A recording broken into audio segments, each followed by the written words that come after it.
Meh rahina semubang yuang haruna kadinetraning agorapuh sabdaning kukila ring kanikara kekatar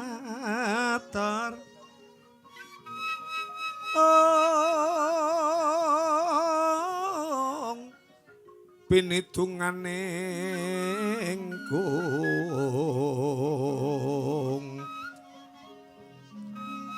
lir wusing pinibanca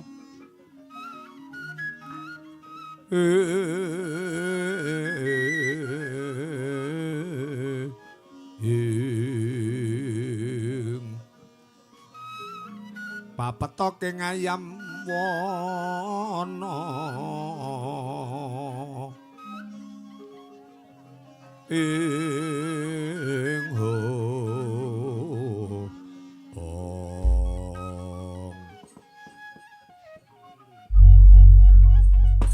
jagat dewa Bathara ya jagat pangestungkara duh bapa Begawan Durna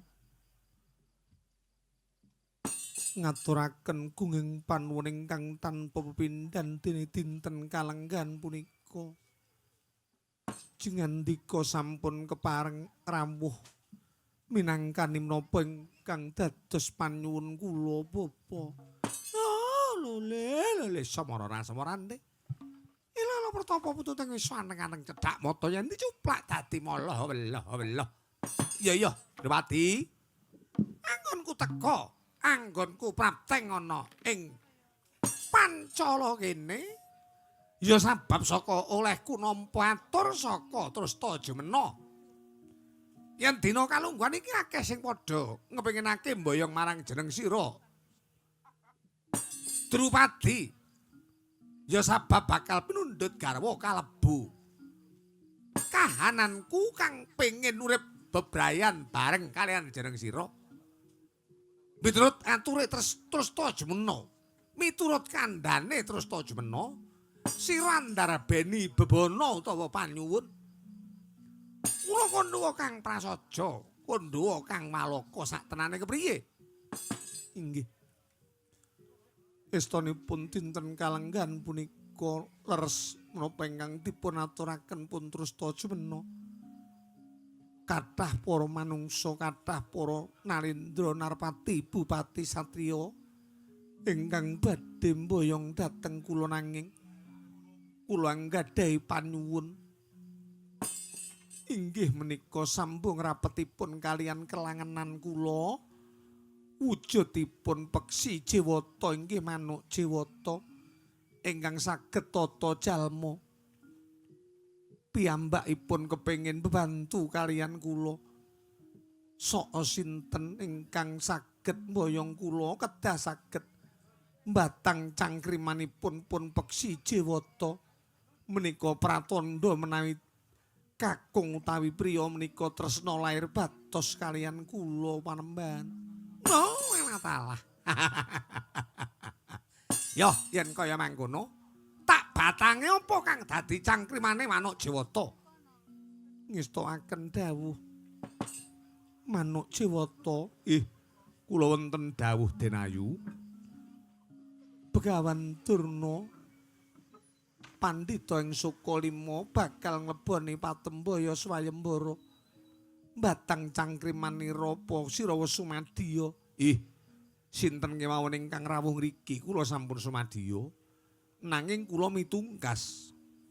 Anggen kula anggadhahi cangkriman menika mangke kedah dipun batang kalian tiyang ingkang namung catur netra kalian kula. Dados anggen kula anggadhahi cangkriman menika mboten kenging dipun pirengaken kalian sinten kemawon. Kejawi tiyang menika ingkang badhe mboyongi jengandika Denayu. Kaya mangkono. Kados mekaten. Iya, yen kaya mangkono aku manut terus jumena. Kula wonten pangendika Kakang Mbok. Ayo sawetara ning pepungkuran Bapak Begawan Durna, monggo kula aturi rembakan kalian pun peksi Jewata menawi jengandika badhe mbatang cangkrimanipun Bapak Begawan Durna.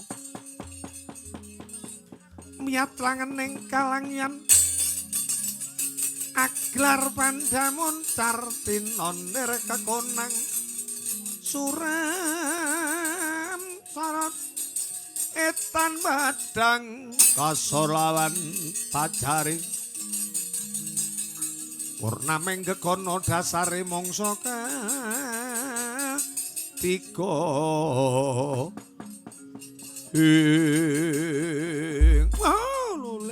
lole samorante entos malah gimbal monyor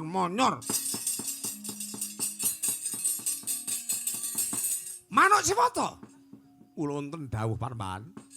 Jeneng sira ndarbeni cangkriman sing kudu tak batang kanggo srana mboyongi Dewi Drupadi. Ayo kandha apa sing dadi cangkrimanmu? Panembahan. Sampun kabranang jroning penggalih menawi batang cangkriman kula aturi ngginakaken weninging cipta gantenging pangesti.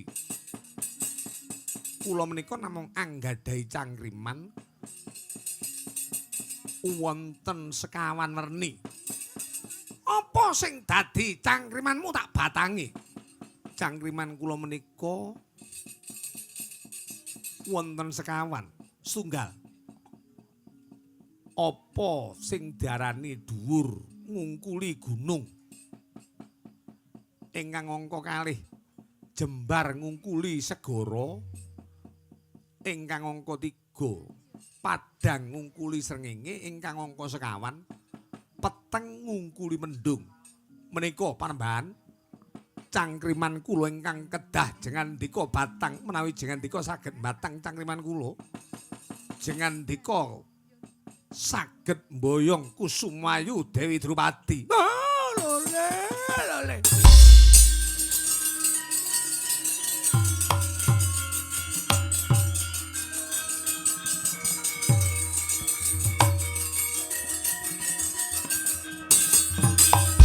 Punapa ta mirah ingsun prihatin Mas Pogung Mijil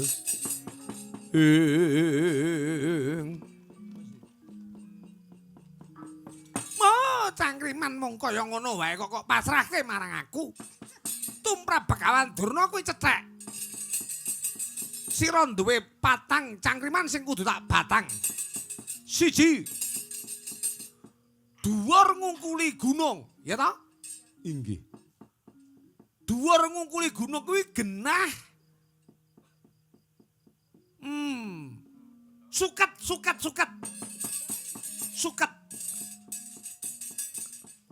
Kok mekaten? Iya, ana tetembungan Giri Lusi Brahman. Mboten enten Brahmanipun. Giri Lusi jalma tan kena kinira. Dadi sak dhuwur-dhuwure gunung ana sing luwih dhuwur ya kuwi si Suket. Dadi dhuwure ngungkuli gunung. Sepisan kuwi.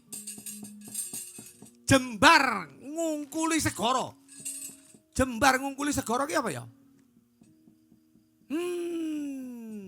Jembar ngungkuli segara. Jembar ngungkuli segara. Kuwi prau. Sak jembare segara isih diliwati karo prau. Lho ngono. Prau, jembare ngungkuli segara. Senajan cilik ning luas. Luas lek mlaku, ngono.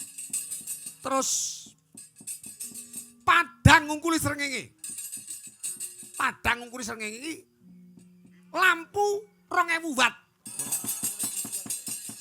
Padange ngungkuli srengenge utawa 10.000 watt. Srengenge sing kalah padang. Peteng ngungkuli mendung. Kuwi lara kleru. Saka pamikiranku turta wening rasaku. Peteng ngungkuli mendung iki lampu mati. Wong iki lagi lampu mati.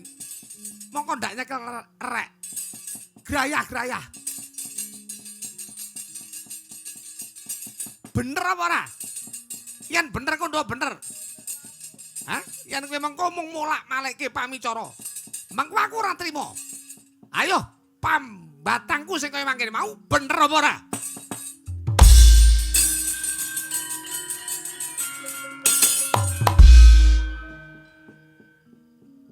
Panembahan. Anggen jengandika mbatang cangkriman kula menika candrane kadidene tiyang ingkang gegojekan. Dados wonten ing iki kenging damel gambaran yen tresna jengandika kaliyan Kusumayu Dewi Drupadi menika amung winates ing nafsu. Kok sira ngerti yen winates ing nafsu? Inggih, awit saking kayungyun kaliyan pasuryanipun Dewi Drupadi jengandika lajeng gandrung.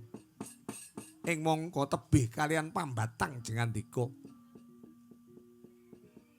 Sing tok karepe pambatangipun boten kok kados menapa ingkang jengandika dawuhaken nika boten. Umpaminipun dhuwur ngungkuli gunung menika boten kok kedah suket menika boten. Menika limrah. Yen suket inggilipun pancen sak nginggiling gunung. Nanging ingkang kula pikajengaken dhuwur ngungkuli gunung menika gegayuwane manungsa. Manungsa menika menawi anggadhahi gegayuhan inggilipun saged ngungkuli gunung. Manungsa menika menawi anggadhahi gegayuhan inggilipun ngungkuli ngarga. Menika ingkang angka sepisan dene ingkang angka kalih. Jembar ngungkuli segara menika tebaning pikir manungsa. Manungsa menika menawi nggadahi pamikiran kala mangsa jembare ngungkuli segara. Dene padang ngungkuli srengenge menika padange ngati tumrap manungsa. Manungsa ingkang gentur tapa bratane mateng pasemedenipun senadyan kinaya ngapa padange ngati menika saged nembus piranti menapa kemawon malah padange ngungkuli srengenge. Dene ingkang angka sekawan sinebut peteng ngungkuli mendung menika susah turta duh kitaning manungsa. Manungsa menika menawi nandhang kesusahan. Petenge ngungkuli mendung mula menawi mboten linambaran suci ning rasa. Manungsa ingkang nandhang kesisahan kala wau saged lampus diri. Jalaran dereng mangertos dhateng kiblating Parembah. Mila Panembahan pambatang jengandika menika tebih kalian bebener turta sanget anggenipun lepat.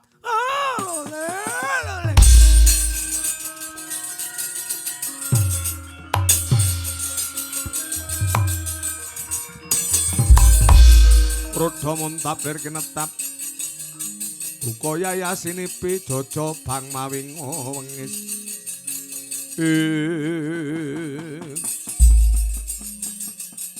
Manuk Jawata kowe gawe pangucap sing beda satrane pambatangku iki mau wis bener ning merga kok enggokke dadine luput mula tinimbang aku weruh kahananmu sing kaya mangkono aku ngunus curiga iki sing bakal nyingkirke bathangmu Manuk Jawata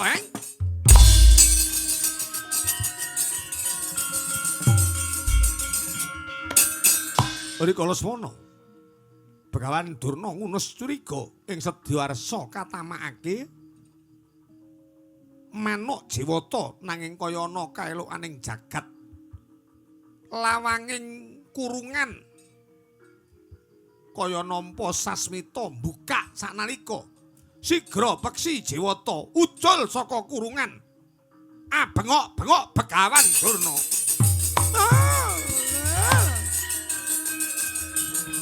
ayo dina iki patimu Manuk Jawata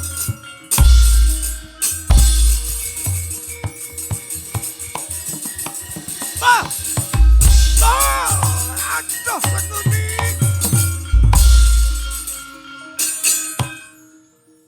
kendang Begawan Durna dupi nguningani Manuk Jawata ucul saka kurungan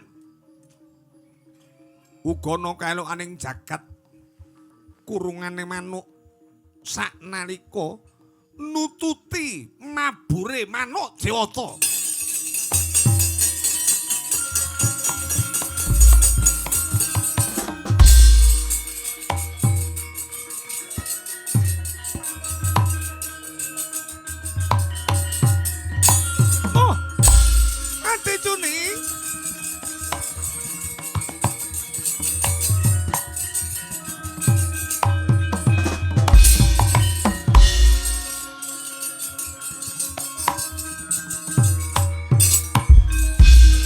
Laruta saking kudha sang guru kula gamutusa sang Sri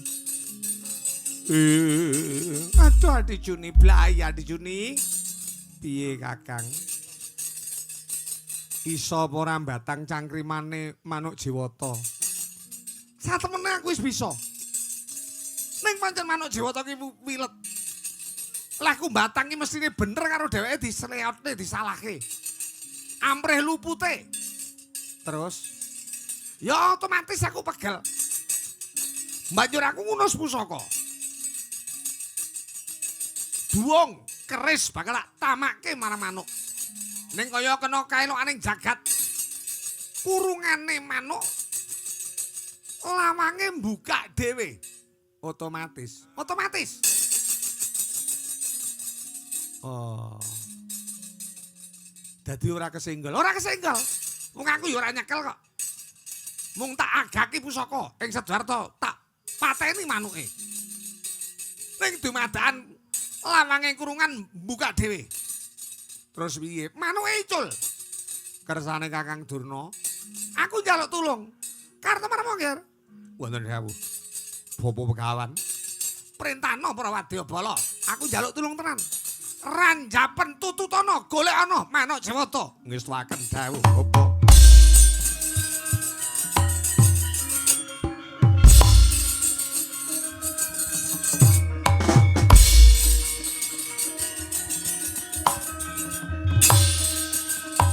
maju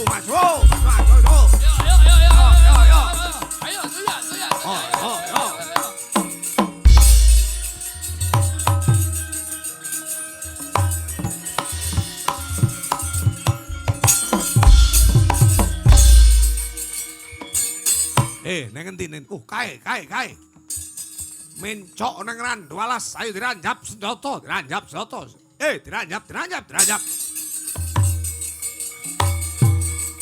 Ayo.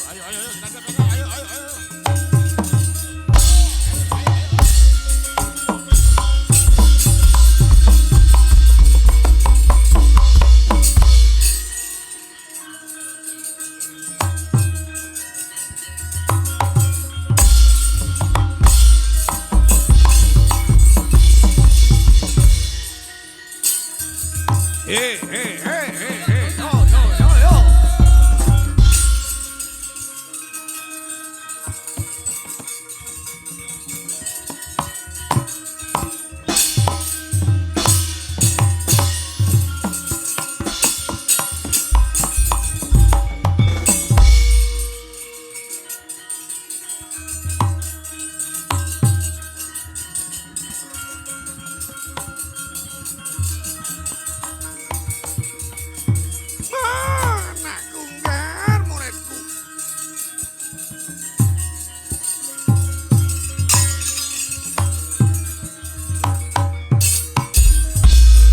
Kunjing langit kelap katon nirgen janging alis risang mawe gandrung. Anakku sing bagus dhewe.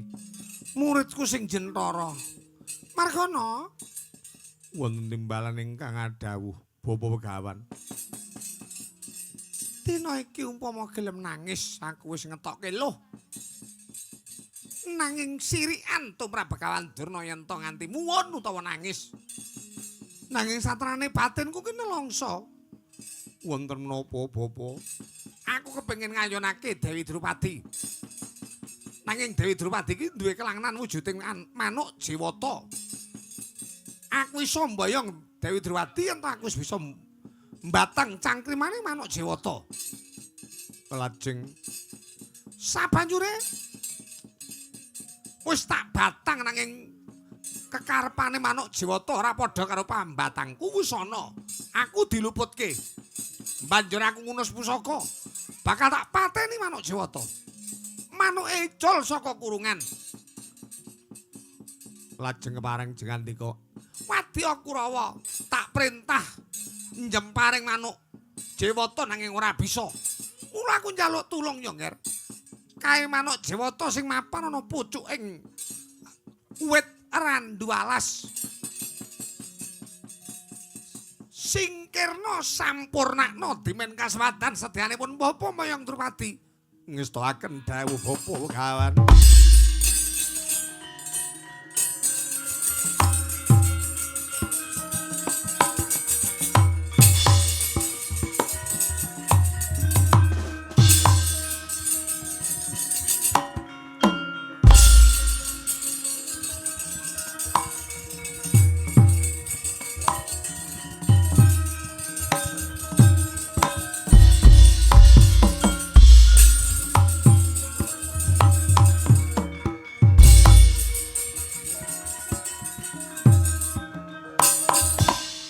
Rumaos kawratan risang Margana nggih ngarsa jemparing peksi Jewata. Eling-eling rikala semana Raden Margana Lagya ngupadi murcane kadang Pandhawa sekawan. Risang Prabu Puntadewa, Raden Bratasena tuwin Raden Pinten Tangsen ya Raden Angkula Sadewa. Dupi mulat ana manuk Jewata. Risang Margana inggih senadyan mayang mentoleh nanging tetep nuhoni dawing guru ingkang tansah dibekteni. Mila sigra angungkang wujude Gandewa. Amentrang wujuding Gandewa. Jemparing katumpangake ana ing Gandewa. Jumebret kenging badaning peksi Jewata. Dening kemawon tumiba ing Bantala wis pinapak kurungan. Sauger tumiba ing Bantala ilang wewujudaning manuk Jewata lan kurunganing peksi. Peksi ingkang sejatine kedadosan saking Prabu Puntadewa. Kurungane manuk kedadosan saking Risang Bratasena. Adah pakan, adah omben.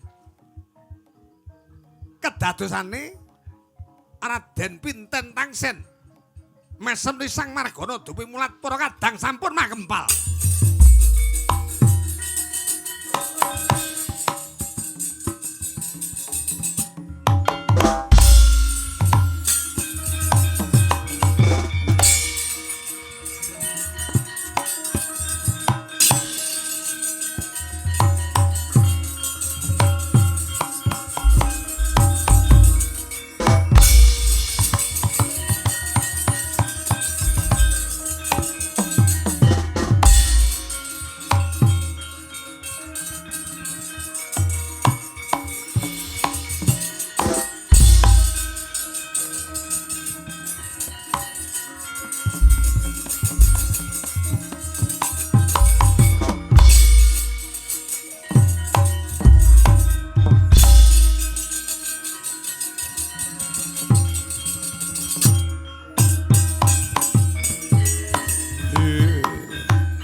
nyaning-nyaning talaga memba langit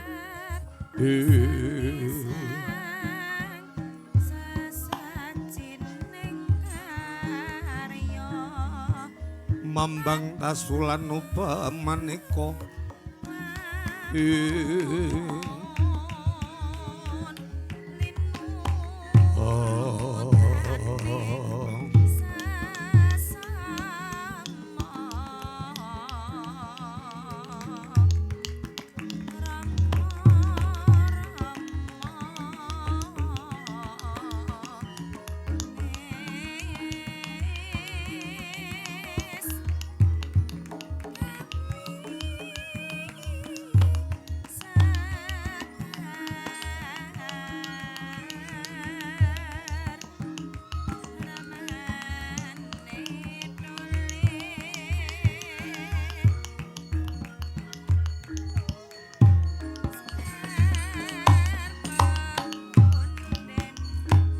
Yayi Maragana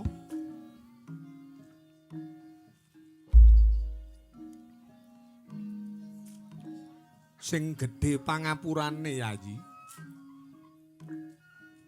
satenane manuk jiwata ya peksi jiwata kuwi mangko dadian saka panjenengan ingsun kurungan kedadian saka Kadhangira Si Bratasena wadah pakan lan wadah umben kedadian saka Kadhangira pinten tangsen dadi ing kene pun kakang rumangsa getun turta dosa dene ninggalake jeneng sira Yayi Maragana Koko Prabu malah kepara kula ingkang nyuwun agung ing samudra pangaksama dene kula mbadharaken anggen paduka singlon wujud peksi jiwata ora pancen dalan iki sing kudu tak tempuh ya sabab saka panjenengane Sang Prabu Drupada wis ngerti nggone ingsun gegandhengan kaliyan Yayi Drupadi mulai aja kesuwen Margana Bratasena winten tangsen wonten dawuh. Wah, ana dawuh menapa? Wonten dawuh Koko Prabu, wonten dawuh Koko Prabu. Derekna panjenengan ingsun daya-daya suwanana ngarsane Paman Prabu Drupada matur yen ingsun kepengin urip bebarengan kaliyan Yayi Drupadi. Yo ngestokake apa kang dadi kandhamu marepake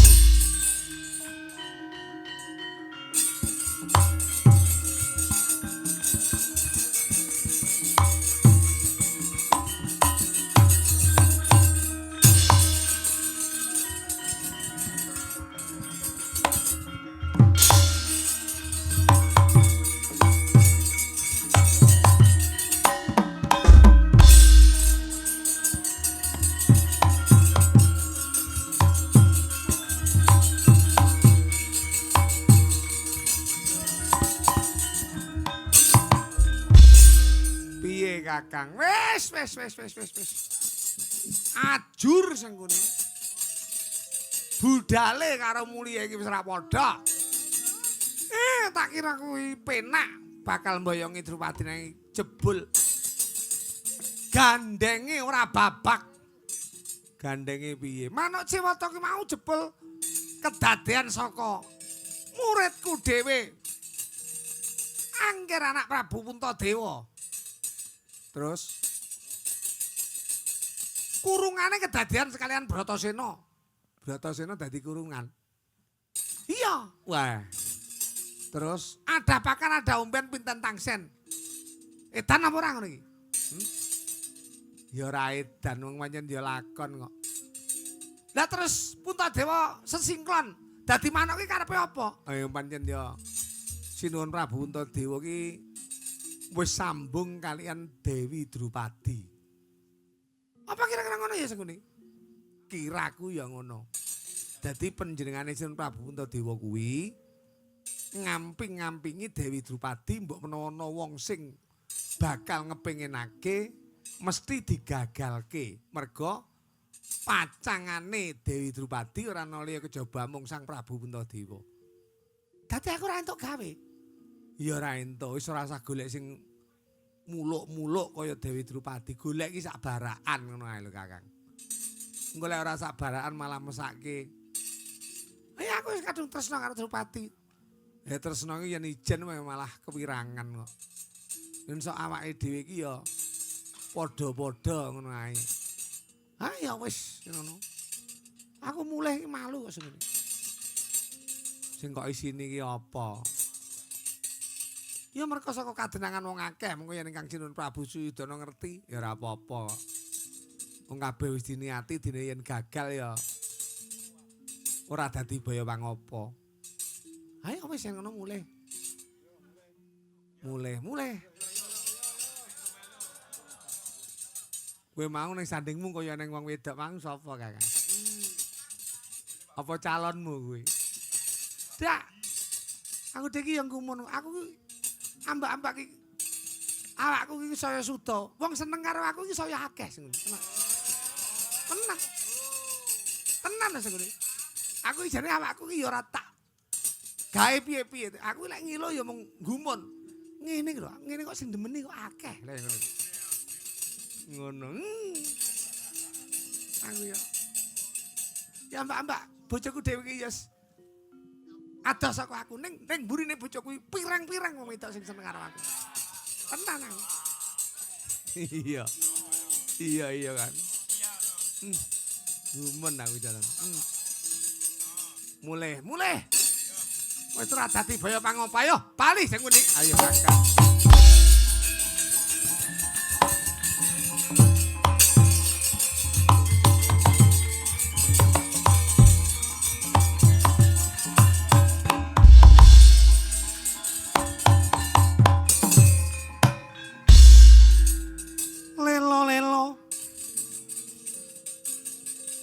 Linali saya katriya Sri Asmara marang Risang Kadirate Ratih ratu-ratune wong Cakra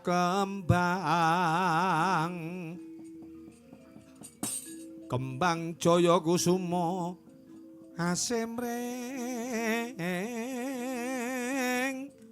kula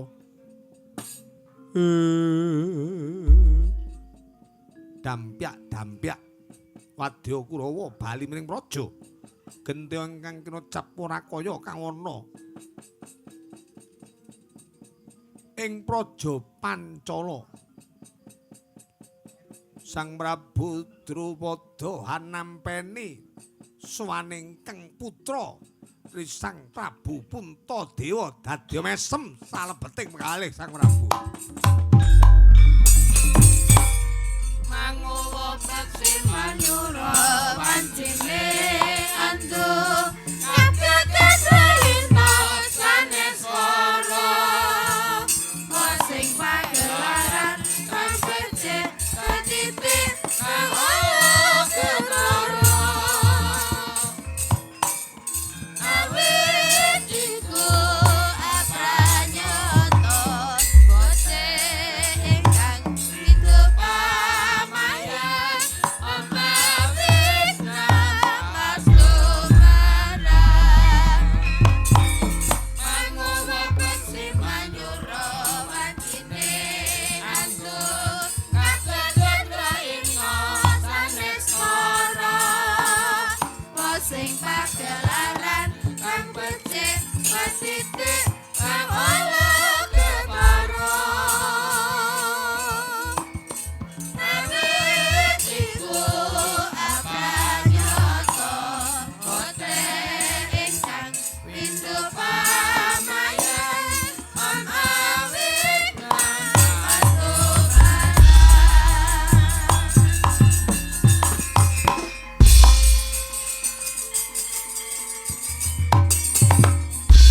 Dening utamaning nata Barbudi bawa laksana liring berbudi mangkono kowe lah dalah Nger anak Prabu Puntadewa kula wonten pandika ingkang adhawuh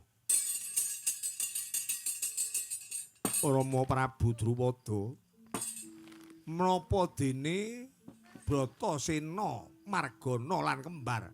Wah. Drupada bapakku ora dawuhmu apa? Wonten dawuh. Kula wonten pangandika ingkang dawuh, wonten dawuh. Ing rikalengan punika kula sampun dipun aturi kalian anak kula pun Drupadi. Nggih. Jebul jengandika angger anak Prabu Puntadewa sampun dangu gandeng asmara kalian pun Drupadi. Mila wonten ing mriki kula namung kepengin ngantepaken menapa leres aturipun Drupadi ingkang kados mekaten kula wau. Rama Prabu. Leres menapa ingkang dipun aturaken dening Yayi Drupadi. Yen sawetawis dangu anggen kula caket sambung tresna kalian piyambakipun ngantos kula rencangi nyuwun mring ngarsaning Gusti kula amemba rupa dados peksi jiwata bot-botipun anggen kula tresna kalian ingkang putra pun Drupadi walah dalah iki yen ngaten kula menika jejering tiyang sepuh namung saged angestreni turta paring pangestu mugi-mugi anggen jengandika jejodohan kalian Drupadi tansah dipun ridhoi dening Gusti kang gelar jagat kalih sing sambe kala mboten wonten alang sunggal menapa Drupadi Nger wonten pangendika kae lho guru lakimu anak Prabu Puntadewa wis matur marang ngarsanipun Rama yen panjenengane bakal mboyong marang sira. Haye mbok jeneng sira ki cedhak mrana. Dimen disekseni yen sira wis gegandengan kalian Sang Prabu Puntadewa. Ngestokaken dawuh Rama.